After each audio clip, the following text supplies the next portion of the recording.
Greetings. Welcome back to our Joseph series. This is number 10. It's entitled To All the Kevins and Karens Out There. If you don't know what that means, that's okay. We're gonna define that in a little bit. But I need to apologize because this is number 10. And if you only watch us on YouTube, then you missed number 9. Number 9 was done in church during the Sabbath. I was actually here in Bishop. We discussed revenge. And just a minute or two into this sermon, the microphones that we used to record completely cut out. I don't know why. It happens just really randomly every once in a while. There are no changes, nothing I can do to fix it. I don't know what's going on. Nonetheless, we lost the sermon, and I just haven't had a chance yet to get back in to refilm that sermon. So I want to just really quickly, in a few sentences, kind of review it. And then we'll get into number 10. In short, Joseph's brothers come to Egypt looking for relief from the famine. And Joseph puts them through some trials. He's really grilling them, really getting after them. We sometimes read it thinking that his purpose was revenge, but we learn that his real purpose was to test them, to see their real character. Had they changed over the years? Who were these men really? Were they really the brothers that he remembered? Or were they the men that they were showing themselves to be now? In that sermon, we discussed some important verses. For example, eye for an eye and tooth for a tooth. We discussed what Paul says, vengeance is mine, saith the Lord. So we looked at some important key verses on revenge. And we learned in the end that revenge is a dish best served righteously. And that was the sermon. I hope to film it before I go, but I can't promise that. I'm going to try to make time. But we're going to move on and put number 10 up on YouTube because that actually needs to be done here this week. And I just haven't had time this week for number 9. So let's pray and then we'll get into the next part of Joseph's story. Father, thank you. Lord, put your Holy Spirit in our hearts and we just humble ourselves before you. We need help, Lord, not just in speaking, but in listening and in being convicted. We need help with technology. We just need so much help. We need your Holy Spirit to be involved in this process, Lord. And so open our hearts to you in Jesus' name. Amen. Well, if you're watching this on Sabbath, then I'm in Tonopah. And a few weeks ago, maybe a week and a half, 2 weeks ago, Miss Megan, our leader in Tonopah, and I were discussing what we were going to eat for my final Sabbath in Tonopah. Now, she had asked me what my favorite food was, and I told her that my favorite food that she makes is the oatmeal patties that she makes. But that I was concerned because we don't usually do that meal in the summer. You know, she usually makes that it's a winter, spring, kind of fall kind of dish, and it's a delicious casserole. But I was worried that having it in June with almost 2 hour drive home, you know, it was just going to make it a miserable day. But that's what I was really wanting. So she mentioned that she could lighten the meal up. Usually it has baked potatoes, but she was going to do it with a rice stroganoff, which she lovingly calls her rice with slurp. And you know, I said, yeah, that could lighten it up. Let's do it. That's my favorite meal. Let's do it. So the very next day, I was in Tonopah for a Bible study. And we were sitting there just after Bible study. Ralph was one of our attendees. Ralph and Miss Megan and I were sitting around chatting. And I don't remember how we got on the topic, but Ralph ends up bringing up gyros, Greek food, Greek rolled sandwiches. Some people call them gyros, but gyros for those who at least tried to do it the way the Greeks pronounce it. And so I looked over at Miss Megan and just cut off Ralph and said, Miss Megan, let's do gyros. They're delicious. They're awesome. And you know, I've had them in Greece, but I've never had them here. Let's do it. So fast forward now to just this week. So that was a week and a half, 2 weeks ago. Fast forward to the Tuesday evening of this week. I had remembered right after a school board meeting that I needed to chat with Sharon because she makes this really delicious Flatbread, we call it tortillas. It's many Navajo homes make it. These tortillas, not fried bread, it's just tortillas. But I thought, man, they'll go great as the hero bread. So I was chatting with Sharon about, hey, we're going to have heroes. Could you make your flatbread for the bread?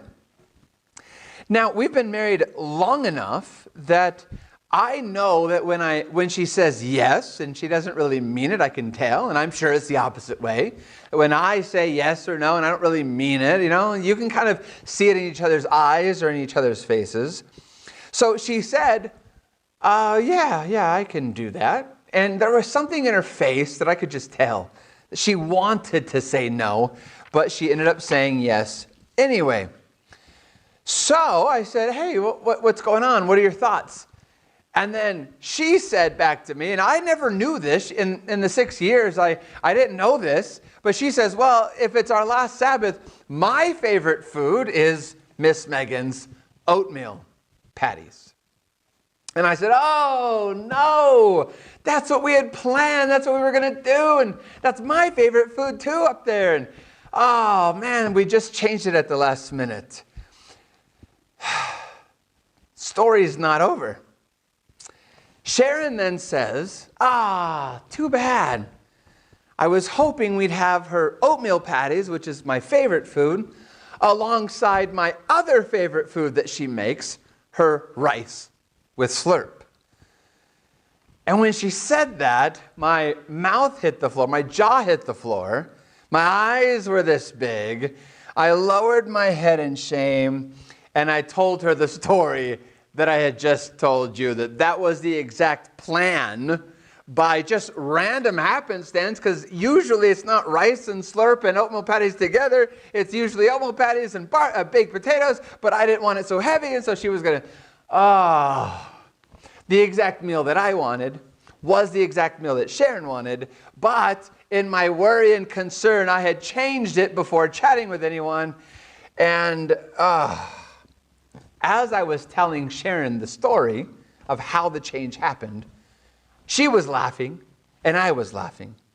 Now, we're not laughing just because it was a weird coincidence or an interesting story as to why maybe some of you are laughing as you hear the story. But we were laughing because this is not the first time that my decisions have done the exact opposite thing that Sharon was hoping to do. Nor, had the roles been reversed, would it have been the first time that she had ended up doing the opposite thing that I wanted to do. It seems to be a part of our marriage. It's probably a big part of every marriage. It just happens so regularly, and I always end up saying, just my luck. I was going to do this, but then I thought you'd wanted this, but you really wanted this. It just happens so often. I'll say something like, hey, I've got Sunday off. You want to go to Palmdale and do some shopping? And she'll say, oh, cool, but I want to go to Carson City, south, and she wants to go north. Or I want to go north, and she wants to go south. Or she'll head off campus, to grab lunch and say, hey, I was going to get you Taco Bell, but I thought you'd want Carl's Jr. instead. And then I'll say, thanks for the Carl's Jr., but I actually was craving Taco Bell. We're madly in love. And many times we can read each other's minds, and we've been married long enough now that we've, figured each other out. And it's just so often that we're on complete different pages, just opposite sides of the playbook. Such as marriage. It just happens so often. Such as any relationship, really, at work, at church, in our neighborhood, in our homes. They're just so confusing to get everything right, and it's impossible to get everything right. It just doesn't happen. There's always conflict, and for us, this wasn't a conflict. We laughed at it, but we laugh at it now, but early in our marriage, it would lead to conflict. I'd be stressed, she'd be stressed, and now we've been married long enough, now it's become something that we just laugh at most of the time. And we're just like, that's our lives. We're complete opposites. We're totally different people. We love each other, and we complement each other, but we're just opposites, and that's what happens when you're opposites. As marriage matures, you learn that you let these things either ruin your marriage, or you just laugh at them and embrace them. It happens. Relationships are a lot of work. They're a lot of work. Interpersonal relationships can be really difficult, especially when you love someone. When it's someone you don't know, you just walk away rolling your eyes. When it's someone you know and someone you care about, you want them to see life the exact same way you do. But it's just natural that you care. You have invested your life in it, and you're like, hey, why don't you see life my way? But the world we live in today, our culture, when I say we as a culture, we seem to think that everyone has to think like we do. Everyone has to see the way we do. Everyone has to, cower to us, and we can lord over everyone like, I'm the boss and I decide how you act, what you say, and what you think. Well, let's go back to Joseph's life story for a moment. Joseph's brothers are back in his life. He has grilled them, knowingly, falsely accused them. Again, I reviewed it for you. He's doing so to test their character. He's thrown them in prison, sent 9 of the 10 back home while leaving Simeon in the prison, and he has demanded that they bring back Benjamin, or no food, no help, and no Simeon. They don't realize who he is yet, but he knows who they are. And as we learned last week, he is simply trying to prove who they are. Are they the same brothers who stabbed him in the back many years ago? Do they mistreat his brother Benjamin like they did with him? Or maybe even, have they killed him? Have they sent him off? Have they thrown him into slavery as well? So for those of you who are learning the story of Joseph for the first time, I do want to take a deeper look, and that's what I hope we've been doing this series, is taking a deeper look, but we're also making sure that those who don't know the story can stay afloat with us. So I want to kind of go through the next part of the story over the next few minutes, even though it's elementary and some of you already know this part of the story, but we're going to look at a key fact later in the story here coming up in a moment. The 9 brothers leave. They head home to Jacob, their father. They tell Jacob what has happened about this mysterious man who is so interested in their lives and so wants to meet their brother and test them. And Jacob is like, nope, Benjamin, not going anywhere. No. I've already lost Joseph. Now I've lost Simeon because I'm not sending Benjamin to go save Simeon. Oh, poor Simeon. But the famine continues to grow worse, and eventually Jacob tells the brothers to go back to Egypt for food without mentioning anything about Benjamin. However, Judah steps in and says, Dad, remember, we can't go back unless we take Benjamin. Here's what Judah says. Turn with me to Genesis 43. Genesis chapter 43, and we're going to notice verses 8 and 9.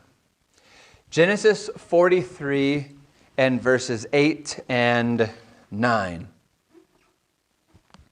So it says here, Genesis 43, 8 and 9, Then Judah said to Israel, his father, Send the lad with me, and we will arise and go, that we may live and not die, both we and you, and also our little ones. So send me. We will be okay. I'm going to watch over him. And that way we can go and we'll come back and then everyone will live. Verse 9. I myself will be surety for him. Like what's that word? When you take out a pawn or anyway, you know what I mean? You leave a little something. It's right on the tip of my tongue. But you leave a little something, and then it's like, okay, because I've left that, I'll come back and pay you back, right? That's what he's saying. I'll be surety for him. From my hand you shall require him.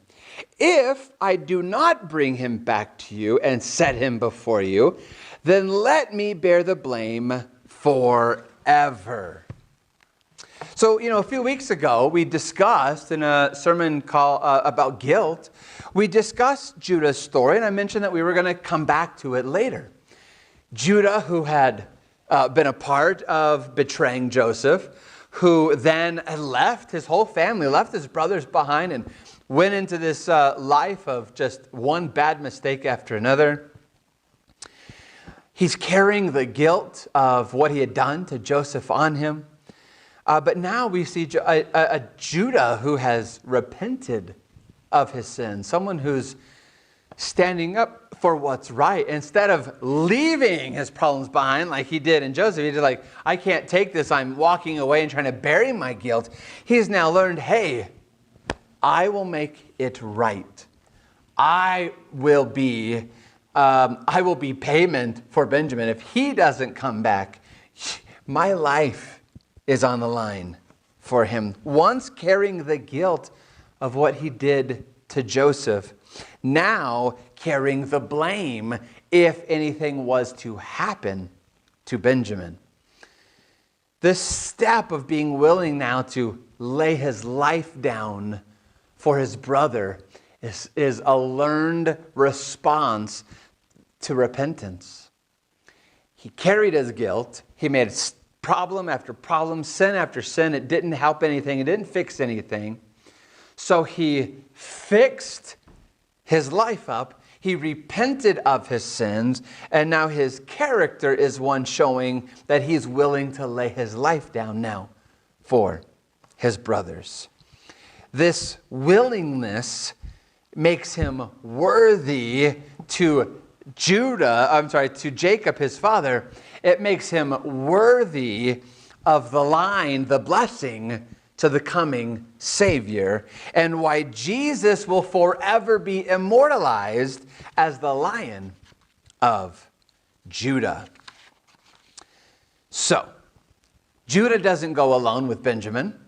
All 9 brothers now take Benjamin, and they are reunited with Simeon.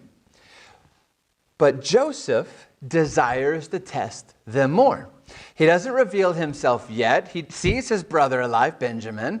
He sees him in rather good health, right?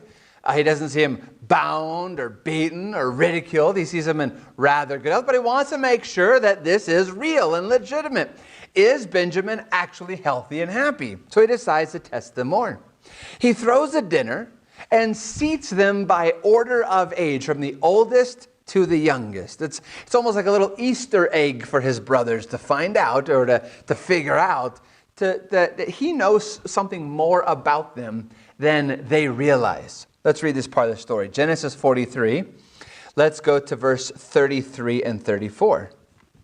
It says here in verse 33 and 34, and they sat before him, the firstborn according to his birthright, and the youngest according to his youth. And the men looked in astonishment at one another. They were kind of surprised, like, boy, how did he know that? Verse 34. Then Joseph, he took servings to them from before him, but Benjamin's serving was 5 times as much as any of theirs. So they drank and were merry with him. So, if they all got a slice of fried cheesecake, he got 5 slices of fried cheesecake. If they all got a slice of eggplant parmesan, he got 5 slices of eggplant. If they had 1 cup of Ovaltine, then he got 5 cups of Ovaltine. Whatever the food was and the blessings were that were bestowed upon each of them, Benjamin got 5 times more than them. Did he do this because he was trying to spoil him? No. Joseph gives to them this test. How will they respond to Benjamin if they see Benjamin as more blessed than they? He's thinking back to his own life story. His father gave him the coat of many colors, right? And so they were jealous and hated him, and they betrayed him. He wants to now treat Benjamin that way and see how they respond. Here's the interesting thing, is that Joseph sat close enough to them to hear the conversation because he could still speak Hebrew. It's interesting. I know someone who was adopted from another country when they were young, and they only spoke that language, but over time, they ended up completely forgetting that language and only speaking English. He's kept up on his Hebrew. He still remembers his Hebrew. So he sits close enough so that he can hear the conversation. Are they mocking him? Are they stealing from him? Are they saying, man, as soon as we're out of here, we're going to take from you? Or, man, we're going to punish you? Or, man, we're going to put you back in that prison? Or, what are they saying to Benjamin? He's testing them and listening to their conversation. Joseph was pleased in how they responded. They were merry. That's what it says. They drank and they were merry. They were happy. They celebrated. There was no divisiveness amongst them. There was no nastiness. There was no threats to Benjamin. There was no promises of, hey, as soon as we're out of here, man, you're toast. But he still wasn't happy. What if, just what if they're faking it? So he puts them to another test. He plants a cup in Benjamin's bag to see how the brothers will react to Benjamin being accused of theft. To save Benjamin, Judah speaks up first. Once the cup is discovered and once there's an accusation out there, this kid is a thief, he has taken from our governor, Judah steps up and is like, no, he certainly couldn't have. And he ends up telling Joseph the whole story of their lives and about what they did to Joseph. Of course, he knows, he lived it, but they don't know who he is yet. To save Benjamin, Judah, the guy who once carried the guilt of betraying Joseph, throws himself at the court and says, no, I'll save him because here, you've got to know everything about us. We've learned our lesson. We'll never mistreat our brothers. No, we're all one family now. He repents of everything they had done to Joseph without knowing that it's Joseph. And to this, Joseph finally reveals himself to them. This right here is in my top 5 list of things I want to see play out on heaven's big screen. When the books of judgment are open in Revelation 20, and we're I want to see this, but I want to see the looks on their faces as they realize, gulp, this is Joseph, our brother. I'm sure there was happiness, but just that first initial shock, I can't wait. I look forward to seeing that moment. So Joseph now sends them home to bring Jacob to Egypt, where the family can all be truly reunited. And we're going to pick that up next week at that point when Jacob and Joseph are reunited. But as they leave Joseph on this journey back to pick up Jacob, I want you to notice the last thing that he says to them as they're leaving. Genesis 45, verse 24. This is going to be our main discussion for the next few minutes, and then we will wrap up. Genesis 45, verse 24.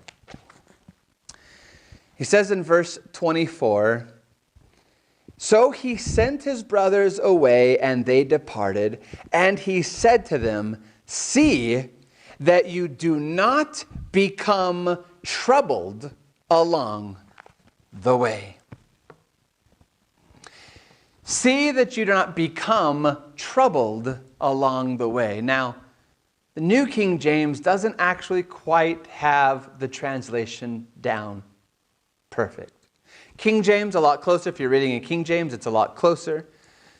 I want to share with you the easy-to-read version of the Bible. It's certainly not a great translation.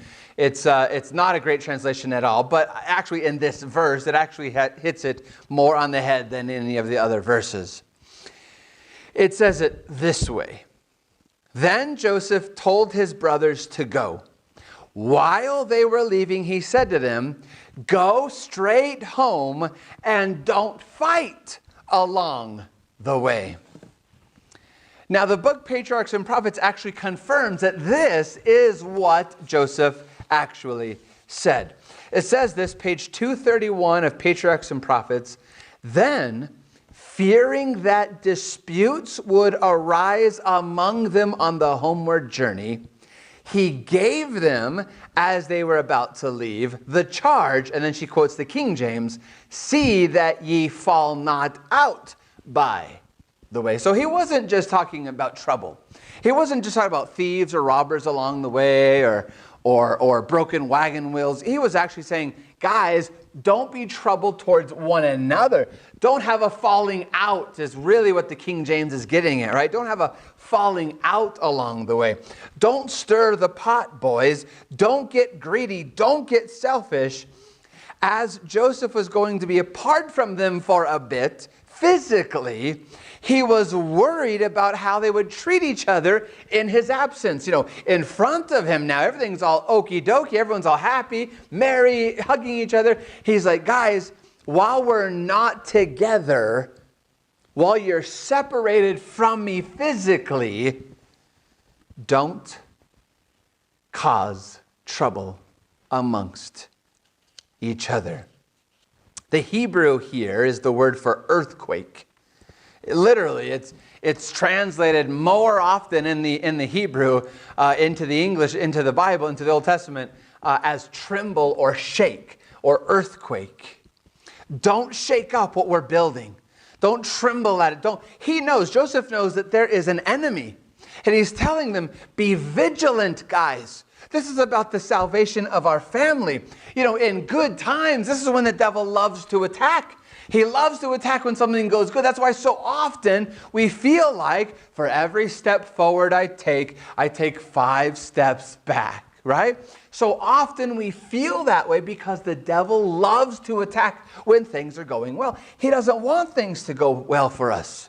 So he's saying, be vigilant, guys. Be purposeful in your quest for peace. In my absence from you, as you are on a journey and as we are apart, get along, please. Take care of each other. Hasn't Jesus asked us, Christian family, to do the same thing in his absence? Don't you and I have the same mission?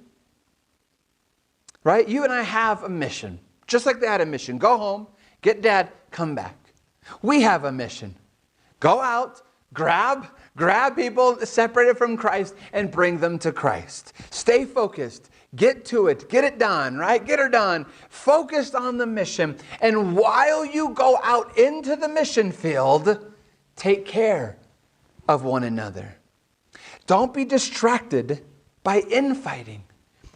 The devil loves to spring up problems within the church, within our relationships, within our homes, within our circles. He loves to spring up stress and anxiety and anger. And Jesus says, hey, hang in there. Stay calm, but treat each other right in my absence. You know, Jesus institutes the Lord's Supper, communion, come into union, right? That's what it's all about, coming into union together as family in the church. Come together in union. He institutes the Lord's Supper to prepare the church, them, the disciples, and us, for what was about to come. He's saying, in my absence, I want you guys to come into union, serve one another, wash each other's feet, serve one another, right? Provide gifts from one another, right? That's why he passed around the bread. They all took and gave. While he passed around the cup. He didn't put it all into their mouths. He said, here, cup, drink, pass. And they passed it along. He showed them by example. He got down in the robes of a servant to wash their feet. He was saying, in my absence, guys, be nice. Don't get into trouble with one another. Don't cause each other pain and agony. Guys, go straight to the work and don't fight along the way. Sadly, though, in that room were Kevins and Karens. We still haven't defined it yet, but bear with me. We'll define it in a moment.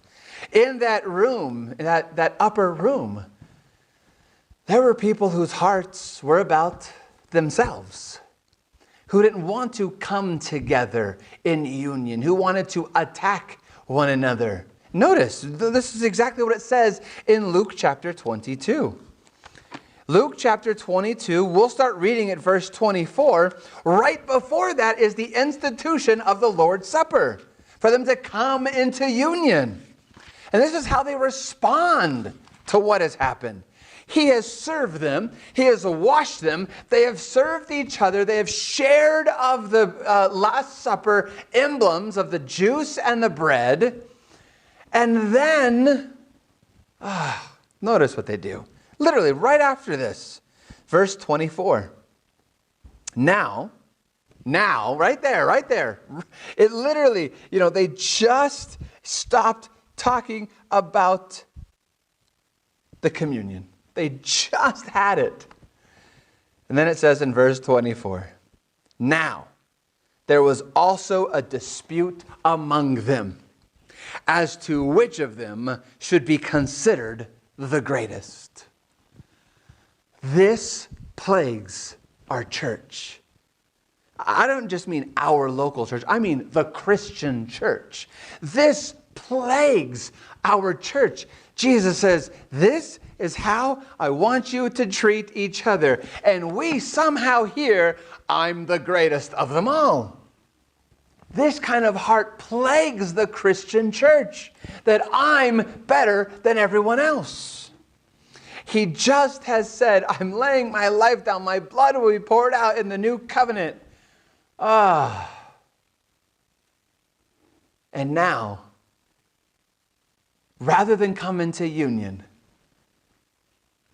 here they decide, this would be a good opportunity for me to tell them why I'm the best, why I'm the greatest. And then someone else speaks up, Peter, and then John, and then Matthew, and then Philip. They're all, no, I'm the greatest. I'm the greatest.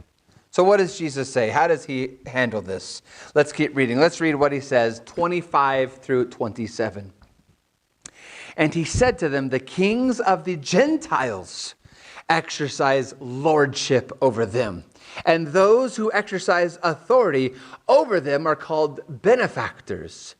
But not so among you. On the contrary, he who is greatest among you, let him be as the younger, and he who governs as he who serves. For who is greater, he who sits at the table or he who serves? Is it not he who sits at the table? Yet I, the Christ is saying this, Jesus himself is saying this, yet I am among you as the one who serves. Guys, what you're doing, that's what the world does. The kings of the Gentiles, those outside of the church, that's the kind of stuff they do. That's what the world does. That's what society does. But this is not your way. This kind of attitude is not to be yours. They lord over one another, but not you. Not you. On the contrary, for you, not in the church, you are called to serve, Jesus says. The greater is not the person who sits at the table, but the one who serves the table. Imagine how different America would be with this practice. Imagine how different our churches would be if we lived out this verse. So for those of you who don't know, our culture has adopted a term for people who lose control in public, or those who are fueled by hate speech, those who feel and act entitled. It happens a lot in customer service. A lot of the videos, if not all, well, not all of those, but most of the videos take place in retail, in stores, in restaurants, where the person being served, the customer, is acting entitled and nasty and abusive to the person serving them. And they'll say it. they'll say, this is customer service. I'm always right. Give me what I want. And they usually have horrible, awful speech. I mean, not just dirty words, not just inappropriate language, but even, you see a lot of them are racist, hate-filled speech. Go back to your country. Why are you even here? This is America. Speak English. You see this, and this term that's been adopted for men is Kevins, and for women, Karens. More infamously, I should say, as Karens. And you know, I got to say that over the years of ministry, I have found many Kevins and Karens, even within the church, in the family, in these sacred walls. People who feel and act like they're the gift to the church. Look at all the things that I've done in the church. Look at what I do in the church. You know, personally, I'm not even a fan of having rooms or buildings named after people. That's just my own way of thinking, though. Because I don't want the church to be like, you know, someone in the church to be like, look what I've done. Have you done? Have you done what I've done? And we lord over people. But the church, each member is called to be a servant within the church. I've dealt with Kevins and Karens in the church. In my churches over the years. I've dealt with them at camp meetings. I've dealt with them from other churches, even in town. You know, when I served, when I was working in Arizona, and we would have our yearly camp meeting, and I was part of the security team. And every Sabbath, you know, we had people during the week who stayed at the camp meeting. But on Sabbath, you'd have, 100, 200 cars come on from people who were driving in just for the day. And so on Sabbath morning, our job was to kind of direct traffic and to get them towards the parking lots. There was one guy in particular, though, an Adventist who had a cabin on the campus. Like, he actually owned it. He didn't rent it. He owned the cabin on campus. And he would want to park at his cabin. Now, if I remember the story right, I mean, it's been a few years, the very first time we directed him to the parking lot, we did not know who he was.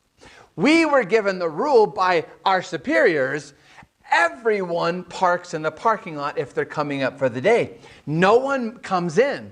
Everyone can walk in. We had shuttles to take them in, but everyone is parked there. So the very first time we met him, he stopped and he says, no, I'm going forward. And we're like, no, sir, everyone's going to the parking lot. No, I'm going forward. No, sir, that's not how it's working. Everyone goes into the parking lots. We will shuttle you up. And he says, no, I'm going forward. I was the person there dealing with him. And again, I may have the story, I may have changed a bit over the years, but from what I remember, this is exactly the story. He didn't tell me I actually own a cabin on campus. He didn't say, hi, I'm so-and-so, I'm from here, but I actually own a cabin and I can park there at the cabin. It's my cabin, my property, my spot. He just kept saying, no, I'm going in. No, sir, you're going to the parking lot. No, I'm going in.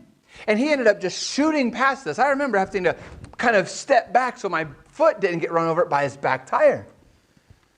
He was spoken to by our director. Our director ended up coming up and said, hey, here's the problem. Here's what's going on. And every year after that, he had the exact same convertible. We recognized him every year.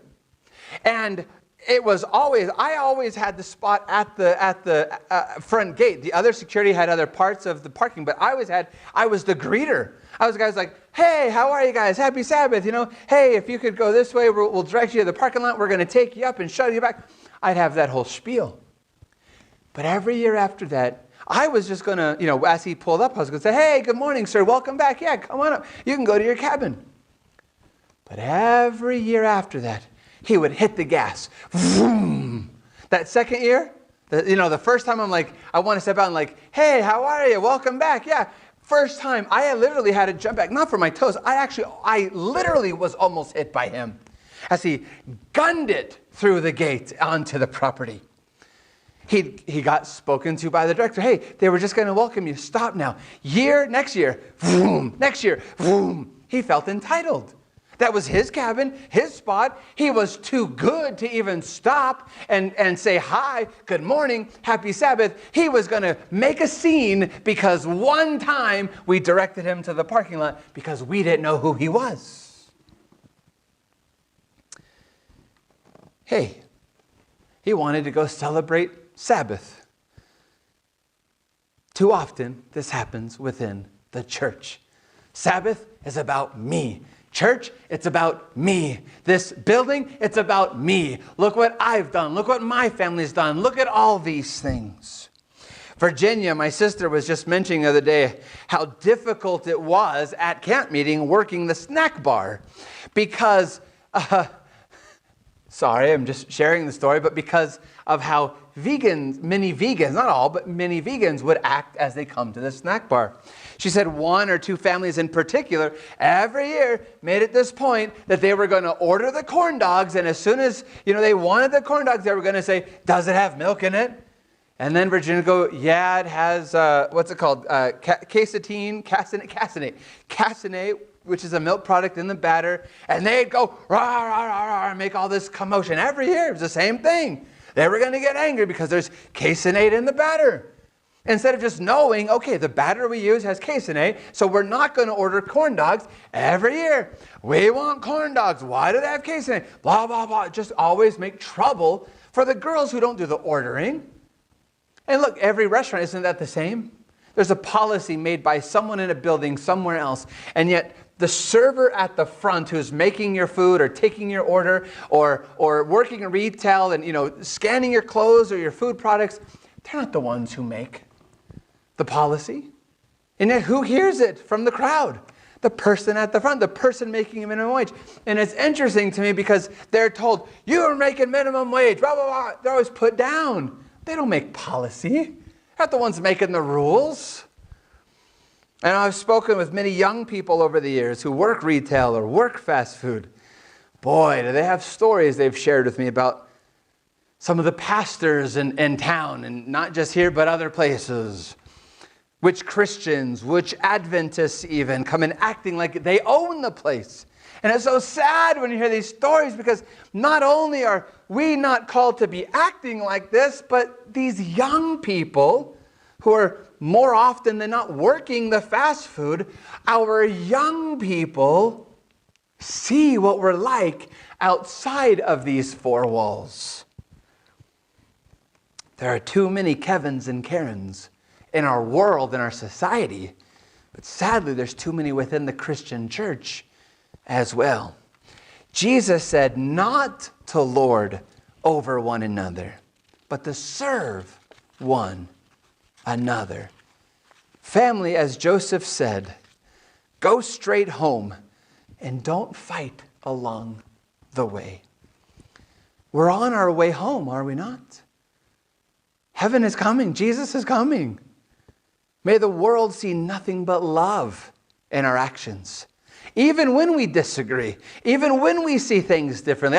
I started this off by saying, hey, interpersonal relationships are difficult. Things are hard. Things are stressful. I didn't say you have to agree on everything. I didn't say everything has to be perfect. I didn't say that if someone puts onions in your burrito or whatever it is, if they do something, I didn't say just eat it and smile. No, you can complain. You can take it back. Be nice and loving. May they hear nothing but love in your words, even words of complaint, words of correction. May they hear love. Interpersonal relationships are difficult. We will disagree at times, but disagree in love. We will have different wants and different desires, different philosophies, different opinions on things within these sacred walls of a sanctuary. But listen in love. As erring humans, we'll certainly misunderstand. We'll make mistakes. There's times when I think someone has said something, and I have battled back like, whoa, hold on, that's not what happened. And then they'll repeat it, oh, sorry, okay. Or sometimes I misunderstand and I'll go out and do something and come back and go, oh, wait, that's not what you wanted? We're erring humans. We make mistakes. We have misunderstandings. Let us not handle things like the Kevins and the Karens of our world, but let us handle things like Jesus, our Christ, told us to handle them, with the heart of a servant. In 1892, Ellen White said this, and then we'll close. She said this: the Bible tells us we must esteem others better than ourselves.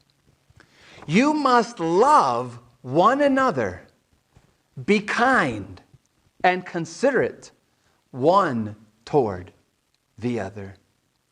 It grieves the Savior when his little children disagree and contend and talk loud to one another as if angry. Jesus is looking upon you every moment. Family, the world is watching. Our youth are watching. Jesus is watching. Make him proud in those difficulties. Let's get ready for home and not fight along the way.